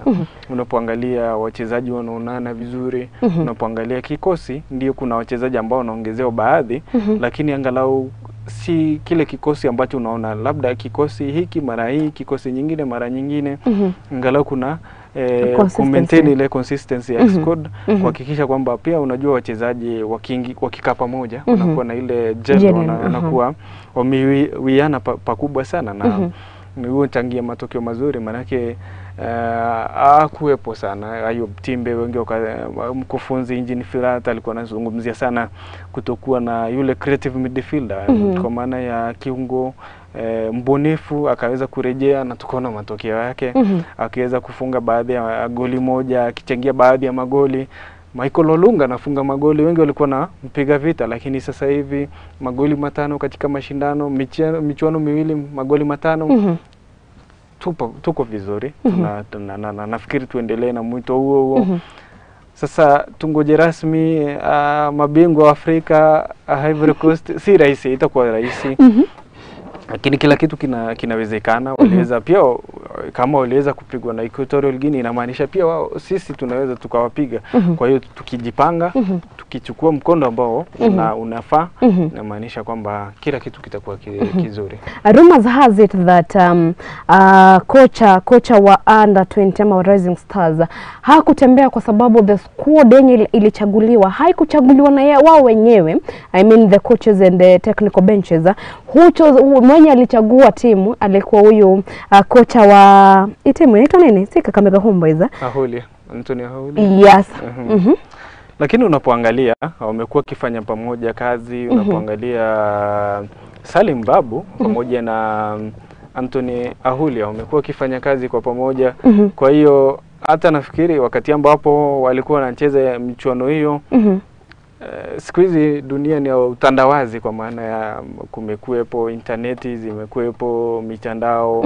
Kwa hiyo mimi nafikiri kutoenda kwake kule alizungumzia, nafikiri kuna baadhi ya mahojiano ambayo alizungumzia akasema kwamba ni pasipoti ama visa yake imeweza ku expire. Kwa hiyo ndio ikachangia yeye kutoenda, lakini mimi nasema kwamba walikuwa wanajua wazi kwamba kuna mashindano haya. Mbona wasishughulikie na mkufunzi wa timu ya taifa kuhakikisha kwamba amesafiri na timu yake, licha kwamba Anthony Ahuli alikuwepo kama naibu kocha pale kwenye touchline, lakini si picha nzuri sana mkufunzi ambaye ni wa timu ya taifa kutosafiri kwa sababu kama hiyo.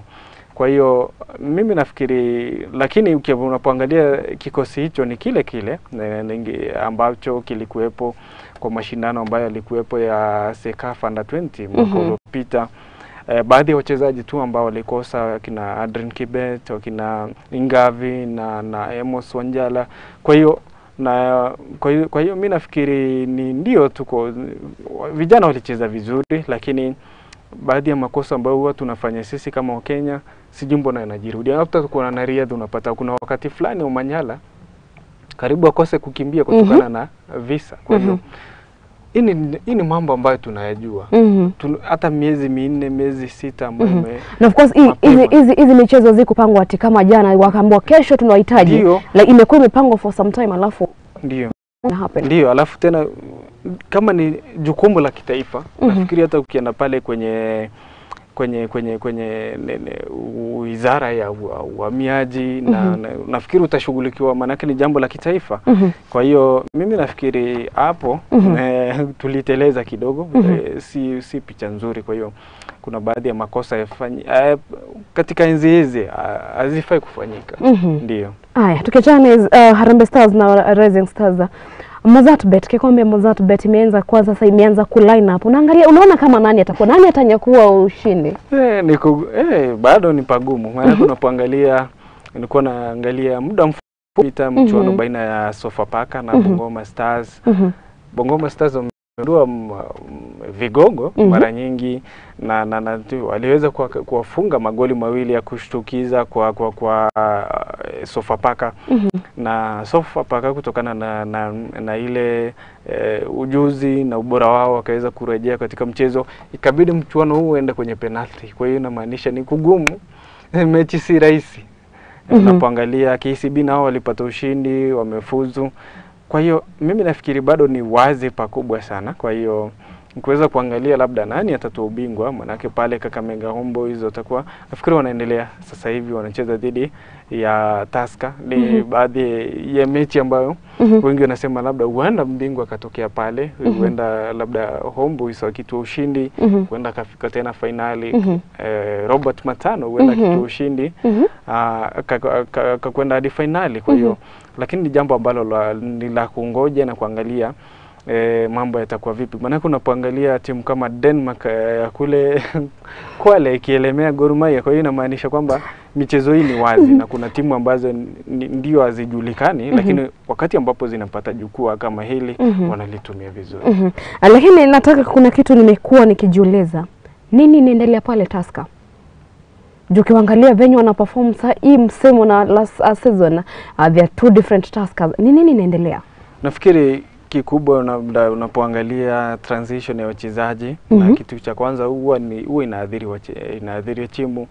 Lakini nafikiri msimu huu ameanza awamu ya pili kwa maana ya second leg wameanza kufanya vizuri na wameanza kupumua kwenye shingo ya Gor Mahia. Wapo Gor Mahia labda wataweza kuteleza kidogo, wataweza kuweza kuhakikisha kwamba wamewapa ile pressure, shinikizo, kuhakikisha kwamba iwapo tu wataendelea labda kupoteza michuano mingine miwili na Tusker wazidi kuvuna ushindi, basi watakuwa wamekaribia pakubwa. Na mkufunzi wao Robert Matano, baadhi ya wakufunzi ambao wana tajriba kubwa sana ya soka nchini. Kwa hiyo mimi nafikiri mkondo wa pili umecheza vizuri. Ndio. Haya, tukiachana tutoke Kenya sasa, EPL imerudi pale after wachezaji kwenda pale. Na kuna mahali niliona wewe najua wewe ni mwana Manchester. Kuna mtu nilikuwa naona akifanya analysis zake kuhusu timu za kama England, Belgium, timu yote iko na mchezaji wa Manchester na kuna a very good analyst niliona akisema mwana Manchester hafai kupewa chance kwa any national team. Do you feel like ni kuonea Manchester ama? Nafikiri huyo ameboronga na amesusua pakubwa. Maana unapoangalia kuna baadhi ya timu unapozungumzia mchezaji kama Andreas Pereira anachezea Fulham, alitumikia timu ya taifa ya Brazil. Unapozungumzia Bruno Guimaraes Newcastle ipo nambari ya ngapi? Nambari ya 10, anachezea timu ya taifa ya Brazil. Kwa hiyo Manchester United nafasi ya 6 bwana, tuko vipi? Niliona sana kwanza akitaja kuhusu Maino, I was like, do you know what you're saying about? Ukiangalia Maino hata ratings za mchuano wao baina yao na Ubelgiji, Maino alikuwa na zile ratings za juu kabisa kuliko mchezaji yote pale. Erling Haaland pia, unapoangalia unapolinganisha walicheza vizuri na kuna baadhi ya wachezaji nafikiri hapo aliboronga akisema kwamba hata kuna wachezaji wa Manchester United hawafai kucheza timu ya taifa. Chelsea kuna baadhi ya wachezaji ambao pia wanatumikia timu ya taifa. Chelsea iko kurasa ya pili. Kwa hiyo nafikiri kigezo ambacho amekitumia ni hafifu mno. Kwa hiyo ni heta mkubwa huyo. Asidi ana sababu. Ni heta huyo kabisa. Ati anasema ati Marcus Rashford anafaa hiyo chance yake inafaa ipoe Saka the whole time. Okay. Saka yupo lakini unapoangalia kuna baadhi ya wachezaji ambao hawakutaka sana kushiriki mechi za kirafiki. Kwa hiyo na Rashford unapoangalia mechi kubwa anajitangaza pakubwa sana, mechi kati ya Liverpool, Man City, mechi dhidi ya Arsenal. Kwa hiyo mchezaji ambaye unaweza ukamtegemea wakati ambapo anahitajika. Kwa hiyo mbona siwe? Haya, nataka tukao tunapokea the fixtures English Premier League. Newcastle wanapatana na West Ham. Mechi inakaa kali sana, inakaa kubwa sana. Nzito. Maana West Ham unapoangalia hajakuwa na msimu mzuri. Kuna pressure, huenda mkufunzi wao kitambo Moyes, kitambo Manchester United na Everton amezungumziwa pakubwa sana, lakini Newcastle pia kocha wao hajakuwa vizuri. Eddie Howe amekuwa matokeo hajakuwa mazuri, lakini wakatoa matokeo mazuri sana ama sasa hivi mechi ambazo zimebaki sharti wangangane wahakikisha kwamba wameboresha nafasi yao angalau kuweza kuingia mechi zile za Europa League ama Conference League. Kwa hiyo mchuano huu na dhidi ya West Ham pia wanapumua karibu na Manchester United pia waliweza kuramba utamu wa asali, kwa hiyo wanachonga mzinga manake waliweza kushinda kombe hilo la Europa Conference League. Kwa hiyo nafikiri ni mechi ngumu sana pale, lakini nafikiri kivyote vile Newcastle United watangangana ushindi, lakini itakuwa ni mechi ya mabao. Kwa hiyo jiji itakuwa vizuri sana kwa mchuano huo. Ndio. Haya, wana Chelsea the Blues watakuwa wanapatana na Burnley. Nafikiri Burnley hao ni wa kushuka. Chelsea angalau imeanza kuwa na mwelekeo kidogo. Unapoangalia mechi zao chache kama 5-6 iliyopita wameonyesha kwamba wanaweza kuimarika, lakini ingawa kuna baadhi ya wachezaji ambao alizungumza Pochettino, Reece James, Nkunku na Lavia wenda watacheza msimu huu, lakini tumeona Cole Palmer amekuwa wengi wanasema Palmer ndio Chelsea. Asipokuepo basi Chelsea ipo. Kwa hiyo na ukipangalia nafikiri mchuano wa mwisho Burnley dhidi ya nafikiri ilikuwa Brentford kama sijakosea walitoa ushindi nyumbani, na walizungumza mkufunzi wao Vincent Kompany akasema kwamba mchuano ama ushindi huo unawapa motisha zaidi kufanya vizuri, lakini mchuano wao dhidi ya Chelsea itakuwa mgumu. Lakini naona Chelsea hapa wakitoa ushindi, manake Burnley nafikiri wao na watarudi kule ambapo walitoka. Ndio. Haya, mwana Sheffield atapatana na Fulham. Sheffield wamekuwa kicheza vizuri kwa hizi timu kubwa, wamekuwa kionyesha pia wanataka kusalia, lakini sioni kama wataponea.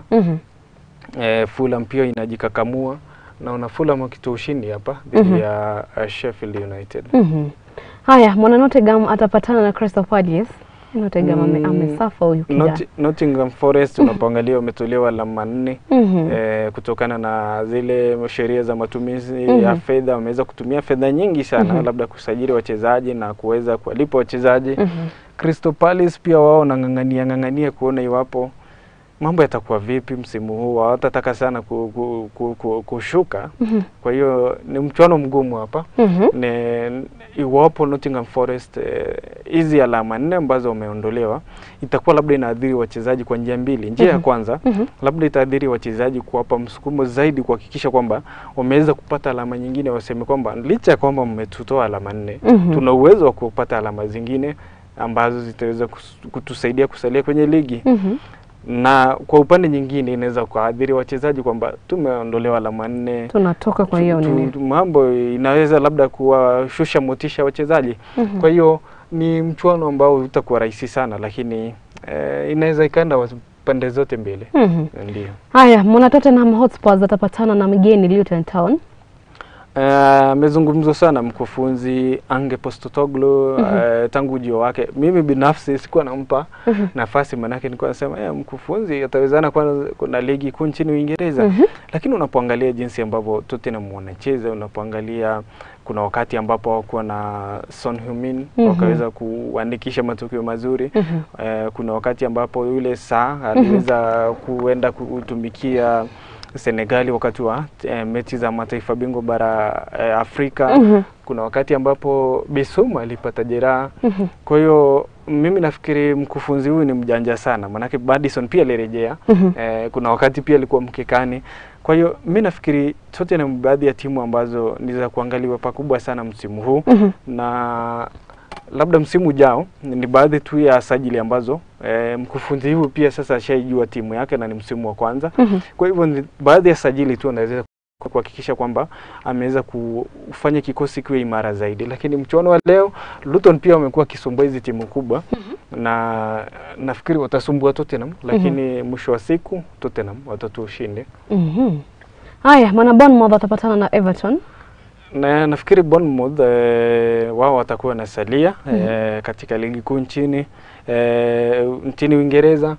Everton pia waliweza kunyang'anywa alama nafikiri ilikuwa 10 na wakaweza kurejeshewa alama 4 kama sijakosea. Alafu sasa hivi pia wao watakuwa nang'ang'ania kuweza kubaki kwenye ligi kuu nchini Uingereza. Yule mkufunzi wao Sean Dyche amezungumzwa pakubwa sana kuwa ni mkufunzi ambaye kuhakikisha kwamba timu zinabaki kwenye ligi. Kwa hiyo nafikiri pale itakuwa unapoangalia pia Solanke Dominic amekuwa ni baadhi ya wafungaji bora ligi kuu ya Premier nchini Uingereza. Kwa hiyo ni mchuano wa kufa mtu hapa. Na mimi nahisi kwamba hapa mwenye tamka vizuri watakuwa na mabao, jiji itakuwepo, lakini sasa mwenye ambaye atacheza vizuri basi huenda katoa ushindi. Aya, mwana Aston Villa atapatana na Wolves. Mchuano mgumu. Mchuano mgumu sana. Unapoangalia Aston Villa wanataka kwenda kucheza mechi za klabu bingwa bara Ulaya, na Unai Emery anafanya kazi nzuri sana katika timu hiyo ya Aston Villa. Kwa hiyo na pia unapoangalia Wolverhampton imekuwa ni baadhi ya timu ambazo ni tishio, zimeimarika pakubwa sana. Mkufunzi wake anaangaziwa sana. Kuna baadhi ya timu zinammezea mate. Kwa hiyo nafikiri ni mchuano mgumu sana kwa Aston Villa na pressure itakuwa kwa Aston Villa. Na huenda na kwanga wazuri nyumbani. Kwa hiyo mimi naopa Wolf na natakia Wolf ushindi, maana mimi ni mwana Manchester United. Kwa hiyo ningependa sana Wolf waweze kushika mguu wa Aston Villa asiweze kuponyoka zaidi. Ndio. Mwana Brentford anapatana na Manchester United. Nafikiri kuna baadhi ya wachezaji ambao watakuwa narudi. Alizungumza mkufunzi Lisandro Martinez, baadhi ya wachezaji wazuri sana ambao wamekuwa mkekani kuanzia nafikiri Februari na sasa ameweza kurejea. Luke Shaw pia huenda karejea. Kwa hiyo inamaanisha kwamba kuna baadhi ya wachezaji ambao ni nguzo muhimu katika timu ile ya Manchester United ambao wanarejea. Pakubwa ni kwamba Rasmus Hojlund pia aliweza kurejea. Kwa hiyo inamaanisha kwamba mechi kama hizi iwapo unataka kuingia katika klabu bingwa, mechi kama hizi kama Manchester United unafaa kushinda. Ingawa uko ugenini, unapoangalia Ivan Toney, baadhi ya wachezaji tishio, Yohan Wissa, baadhi ya wachezaji kuangaliwa, niliona Mbeumo pia ameweza kurudi. Kwa hiyo nafikiri pale Manchester United naona kitu ushindi, lakini patakuwa na jiji. Haya, batukumbuke Brentford pia husumbua, lakini sasa hivi unapoangalia Manchester United kutokana na yule ushindi dhidi ya Liverpool, nafikiri iliwapa msisimko mkubwa sana.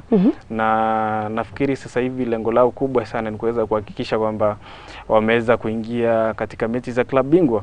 Maana kuna sheria pia ambao nafikiri Adidas ambao ni wale ambao huwa wanatengeneza jezi wanasema kwamba watakuwa na wapiga faini wapo wataweza kuingia katika klabu bingwa. Kwa hiyo nafikiri ni baadhi ya vitu ambavyo vitakuwa vinasukuma Manchester United mechi ambazo zimesalia kuweza kufanya vizuri. Ndio. Haya, nataka sasa tukafunge, wakati umetuambia hapana tuwezi kaa tena, tukafunge, twendete. Nashukuru sana, huwa ni raha sana kushirikiana nawe kuzungumzia masuala ya michezo. Manake sisi watu wa michezo hatuna chuki. Michezo inaleta watu pamoja. Kwa hiyo tuendelee tufuatilie mashindano. Tutakuwa tunaangalia kesho nani atatua ubingwa wa mashindano mbio za magari WRC, Safari Rally na mengi tu, ligi ya Premier, mchuano mkubwa Arsenal dhidi ya Manchester City. Wengi wakisema kwamba ni mechi ambayo labda itakuwa inaamua msimu unaelekea wapi, lakini bado ni mapema. Tutakuwa tunasubiri kadhalika mechi za Mozart Cup zitakuwa zinatokea vipi. Kwa hiyo ni weekend yenye mcheteto na mambo mengi ambayo tutakuwa tunayafuatilia. Usisahau pia kuna zile mbio za World Cross Country ambayo yanaendelea.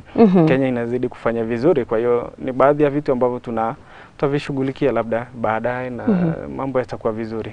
Na nashukuru sana. Haya, nani gava cia mwanya mwiroreri wa Muthingi TV ni undu wa kwirorera ceceni no ya Muthingi TV inakiuma Metameta Cia Mathako gucokeria ngatho kuma riria gukire nginya riu agikorwo gitwirorera na ithu tugagucokeria ngatho makiria mundu gwitwo Sama netwo nake kana no muhuri wakwa wa mbica mena mundu gwitwo Lea mundu gwitwo Jerry wa Mwangi ni ukima director wakwa mundu gwitwo Max ane wagitigirira ati no twaikoro tukiamukira graphics ginagia Juma yokete agwira ngai wa mwakwa de akwigena akurathime ni ageteka wa bau wajao akana kaire tukamathako that sports gang toria turekagereria Metameta Cia Mathako adungai na ma ex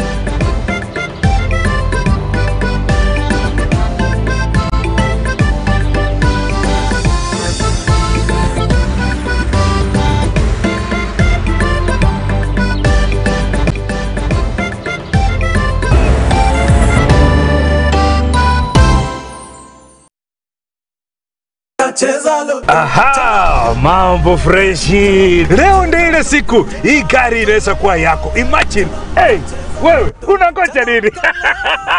Leo ndio imepaki pekee. Changamka, cheza loto. Cheza loto. Ingia M-Pesa Paybill 777-000. Account Muvingi. Amount shilingi 50 hadi shilingi 2,000. Over 18s only. Gaming can be addictive. Play responsibly. This message has been approved by the BCLB. Changamka cheza loto.